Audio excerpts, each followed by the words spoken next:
Hey everybody, happy Friday. Hopefully you're having a good one out there so far. Thanks for hanging with us for your news at noon. I'm First Alert meteorologist Chandler Jordan. A quick update in the tropics, two disturbances that we're watching as we work through the Father's Day weekend and into the upcoming week, one of which is likely to stay well to our west. It's actually going to be an area of low pressure that's going to slowly start to develop as it moves into the Yucatan and the Gulf of Mexico by the end of the weekend and into the early parts of next week. A little bit of an update this morning from the National Hurricane Center. Still a medium chance of development over the next 7 days. Thankfully, though, for the holiday weekend, no development of any concern, but we'll watch this closely as we head into next week. A little farther to the east, the area of low pressure that's been hanging off our shores these last couple of days, still a low chance of development in the next few days. The National Hurricane Center only keeping that around a 20%. I don't think it's going to be much of anything for us to worry about just off our shores, but there has been some heavy rain across parts of Florida the last several days. You can see along a stalled out frontal boundary,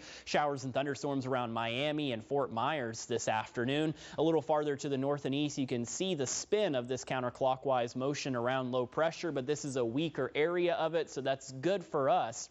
No type of concern or impact to our forecast. As a matter of fact, all we're getting as we work through this afternoon are just a few fair weather clouds. If you're headed to the beach, maybe an extended weekend for you to get your holiday vacation going. Temperatures are going to be hot out there all across the state. I think many of us are going to make it into the 90s by the end of the afternoon.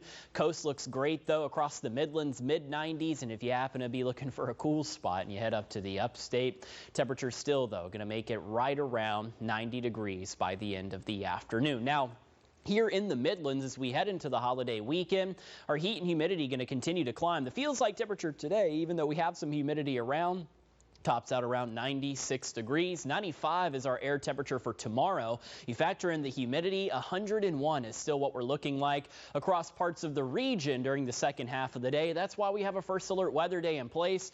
No heat advisories in effect. However, it's the first time this year where it feels like temperatures have made it into the triple digits for us. So that's why we've got one issue, just so you know, that you have to just keep an eye out on your body. Make sure you're drinking lots of water. Of course, if you start to feel woozy, head indoors, get some shade and some relief with some air conditioning. And as we get into Sunday as well, still hot, still humid. Feels like temperatures as this slow moving frontal boundary drops in, going to be around 97 degrees for Sunday afternoon. And we do have the opportunity for a couple of stray thunderstorms to cool us off this weekend as this front pushes through. Still looking like around a 20% chance both Saturday and Sunday, but don't be surprised once we get into the peak heating of the afternoon if you hear a few rumbles of thunder or you get a brief downpour to help you cool off out there for 20 to 30 minutes at a time. So as we get into the weekend, of course, hot and humid, especially for Saturday. Even on Sunday, we've got some humidity that lingers. And looking ahead to next week, we're drying out. Juneteenth, hot, humid, highs around 90 degrees, even for the first day of summer.